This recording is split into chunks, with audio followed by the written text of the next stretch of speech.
Monsieur le député, bonjour. Merci beaucoup d'avoir accepté de participer à cette interview pour le magazine Sciences sans avenir. Vous avez donc contribué à cet ouvrage, Médecine complémentaire et alternative pour ou contre, coordonné par Véronique Suissa, Serge Guérin et le docteur Philippe de Normandie. Un ouvrage qui inclut 52 co-auteurs, parmi lesquels vous-même. Ma première question, pour entrer dans le vif du sujet, pourquoi avoir participé à cet ouvrage en tant que député ? Mais parce qu'au-delà d'être député, je suis d'abord un membre de la représentation nationale et les questions de santé sont absolument centrales pour notre avenir et nous avons pu remarquer que ces médecines complémentaires et alternatives intéressent de plus en plus de monde. Un sondage Odoxa nous disait que 68% des Français ont plutôt confiance, 66% d'ailleurs des professionnels de santé, hormis les médecins qui sont très très en dessous. Est-ce que vous pouvez expliquer brièvement que sont véritablement ces médecines complémentaires et alternatives ? Alors, vous savez que le temps en télévision est extrêmement compté. Il y a plus de 400 MCA, dont je ne vais pas commencer à vous les raconter, mais simplement on pourrait dire qu'il y a la recherche d'une vision globale de la personne et qu'ensuite, il y a des méthodes extrêmement diverses, des conceptions extrêmement différentes. Donc, on ne va surtout pas chercher à encadrer, à enfermer ces pratiques. Alors dans le livre, vous parlez notamment aussi de bienfaits pour la santé. Moi, la question que j'ai envie de vous poser, c'est quels sont finalement ces effets positifs pour la santé ? Écoutez, je crois que le premier effet positif pour la santé, c'est tout simplement ces personnes, et elles le disent, sont souvent d'une sorte de mieux-être, se sentent ont un état général qui va mieux, une qualité de vie qui va mieux. Je crois que c'est autour de cela qu'il faut se centrer. Oui, enfin, on le sait aussi également, il y a un ensemble de risques qui existent, qui sont avérés. Je pense notamment aux problèmes d'interaction médicamenteuse, au manque de formation de ces praticiens, à la désinformation dans le domaine, etc. Mais nous ne méconnaissons absolument pas ces sujets. Et justement, il faut prendre en compte la diversité à la fois des, je dirais, si je peux me permettre, en même temps, des problématiques qui doivent être contrées et en même temps aussi prendre en compte un certain nombre d'apports de ces approches. Et en même temps, et à l'inverse, j'ai envie de vous dire, le déremboursement actuel de l'homéopathie pointe clairement l'inefficacité d'une médecine complémentaire. Et ça a été démontré notamment par les travaux de la Haute Autorité de Santé. Oui, alors peut-être pourrait-on dire que quand en 1985 on a accordé le remboursement à l'homéopathie, on l'a fait un petit peu sans tellement y réfléchir. Et finalement, en 2019, quand on a décidé de le supprimer, on n'y a pas non plus tellement réfléchi. Donc il y a besoin certainement d'avoir une réflexion beaucoup plus large. Et puis vous n'êtes pas sans ignorer que s'il y a eu cette décision, il y a eu aussi une décision récente de notre ministre de la Santé d'accorder le remboursement dans les pratiques en oncologie autour de certaines pratiques de soins complémentaires. Je pense en particulier à l'activité physique adaptée. Oui, enfin là, vous n'êtes pas censé ignorer, cher député, qu'il s'agit là de thérapies non médicamenteuses validées par la Haute Autorité de Santé et non de médecine complémentaire et alternative à proprement parler. Écoutez, il ne m'appartient absolument pas de choisir entre tous ces termes.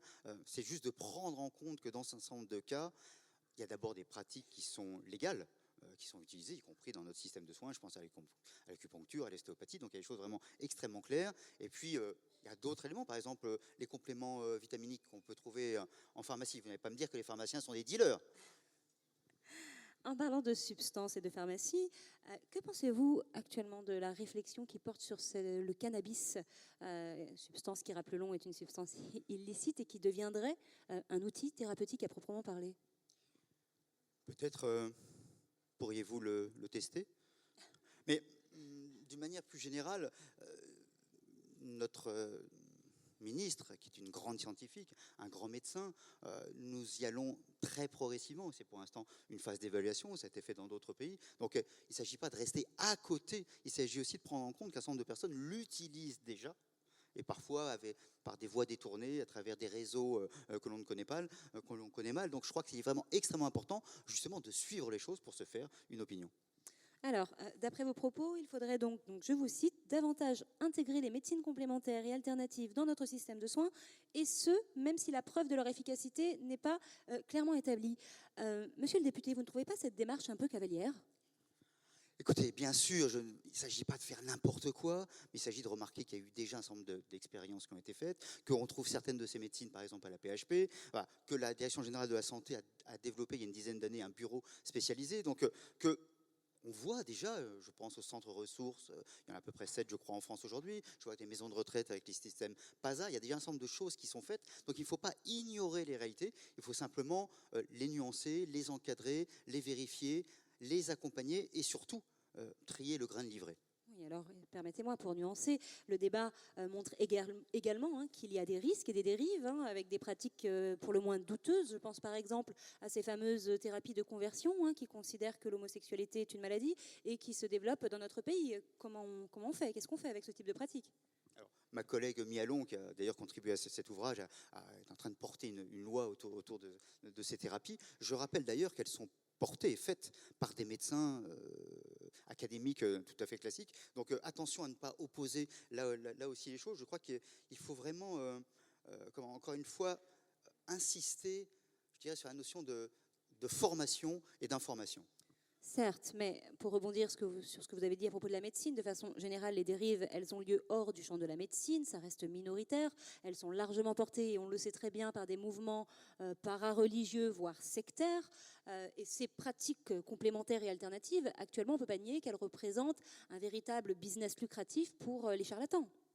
Oui, bien sûr, ça nous en sommes tout à fait conscients. D'ailleurs, il y a la Miviludes, une mission interministérielle qui est chargée de lutter contre toutes ces dérives sectaires.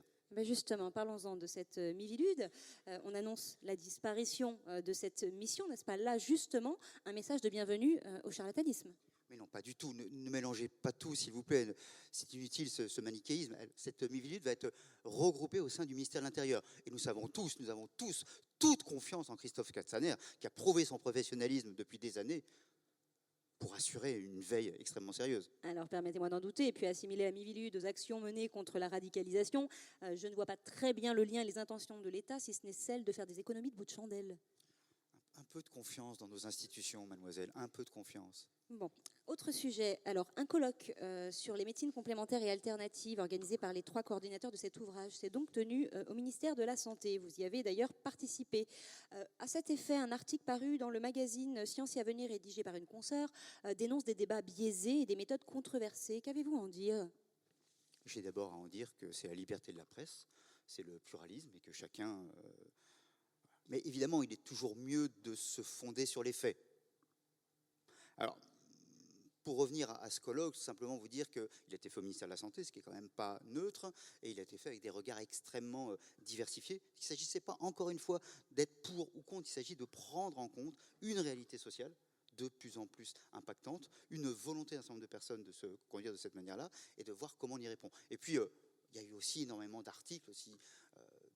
Je pense au Figaro, je pense à Libération, je pense à Hospi Média, je pense à énormément de journaux. Donc, voilà, il faut aussi faire attention. Et d'ailleurs, n'hésitez pas, si vous souhaitez un petit peu réfléchir à ces problèmes médiatiques, réfléchir à ces risques de fake news et tout ça, je vous donnerai les coordonnées d'un journaliste qui s'appelle Damien Mascret. Je ne connais pas. Rapprochez-vous de lui, je pense que vous apprendrez beaucoup. Bien. Donc, ce colloque, pour revenir là-dessus, et donc s'est tenu au ministère de la Santé, comme vous l'avez dit. Est-ce dire que la médecine aurait évolué, qu'elle envisagerait finalement donc d'élargir à ce point les missions de la médecine, qui, rappelons, est une médecine normalement fondée sur des preuves objectives et scientifiques? Écoutez, d'abord, je rappelle que depuis 1946, la charte de l'OMS nous dit que la médecine, c'est aussi un état de santé global. Donc on prend en compte cet élément-là. Donc de ce point de vue-là, on peut dire que ces médecines complémentaires peuvent y contribuer. Et puis, c'est aussi la preuve que notre ministre a une grande hauteur de vue. Et puis de dire simplement que peut-être sommes-nous en train de passer enfin, non pas d'opposer les choses, mais peut-être d'ajouter à la médecine par la cure, la médecine du care. Et c'est les deux qui feront sans doute, qui forgeront même la médecine du XXIe siècle. Oui, enfin, ce concept de care et de médecine intégrative reste encore finalement assez controversé, vous le savez. Après, l'objet de la médecine reste quand même a priori celui de guérir et non pas forcément de parler, dessiner, danser ou que sais-je encore. Bon, voilà, c'est quand même un fait. Bref, donc d'après vous, pour reprendre encore vos propos, l'attrait des citoyens donc pour ces médecines complémentaires et alternatives s'expliquerait par le fait, je vous cite, que ces pratiques sont une façon de reprendre du pouvoir sur sa santé. Je dirais d'abord que si, sans être guéri, je peux néanmoins aller danser, la médecine aura fait un effort pour moi. Je dirais aussi que la médecine, en grande partie, c'est une question de soins relationnels. C'est la relation à l'autre aussi qui joue beaucoup, et on sait combien l'attention de l'autre, la bienveillance de l'autre, et donc la qualité d'écoute du praticien a un rôle extrêmement important. Et puis vous dire aussi, j'ai beau être un élu de la nation, vous dire que la démocratie, c'est pas seulement au moment de l'exercice du vote. C'est pas une fois tous les 5 ans, mademoiselle, la démocratie. C'est tout le temps, d'une certaine manière. Et la santé, c'est un peu pareil. C'est pas juste quand on va voir son médecin. C'est aussi peut-être parfois des nouvelles pratiques, des nouvelles façons de faire attention à sa nutrition, que sais-je encore. Et donc, comme il y a une formation continue, il y a inventé une démocratie continue, et il y a certainement aussi inventé une santé continue. Très bien. Parlons à présent de régulation. Concrètement, comment on détermine les bonnes et les mauvaises médecines complémentaires et alternatives? Finalement, comment on peut distinguer les pratiques soi-disant bénéfiques de celles qui sont dangereuses pour la santé? Le général aurait dit vaste programme. Le général, c'est général de Gaulle pour les personnes. Alors, il y a un cadre global certainement à évoquer. D'abord qu'il faut soit des médecines qui reposent sur des études qui montrent qu'elles ont des effets bénéfiques, pas nécessairement de guérison, mais en tout cas d'amélioration de la situation des personnes. Deuxièmement, que les praticiens ont été formés via des formations reconnues, labellisées. Ça, c'est aussi extrêmement important. Et puis, évidemment, éviter tout ce qui pourrait conduire à des approches qui laisserait prise un discours sectaire. Aussi, tout simplement, un praticien qui vous demande, avant même de vous ausculter ou quoi que ce soit, qui vous demande une somme astronomique ou qui vous propose déjà de coucher son nom sur votre héritage, a priori, nous ne sommes pas dans des médecines. Nous sommes en effet dans du charlatanisme. Bien. Et concernant un sujet majeur, l'information déployée auprès des usagers, qu'est-ce qu'on fait? Car pour l'heure, on est véritablement confronté à un phénomène de désinformation, voire de surinformation. Ne faudrait-il pas finalement ouvrir ce champ à la communication davantage dans le champ de la santé? Mais évidemment, ça me paraît évident. Il y a d'ailleurs un problème aujourd'hui, on le sait. Une des plus profondes inégalités en santé, il y a bien sûr les inégalités sociales d'origine, mais il y a aussi les inégalités d'accès à l'information, parfois aussi d'accès aux bons praticiens.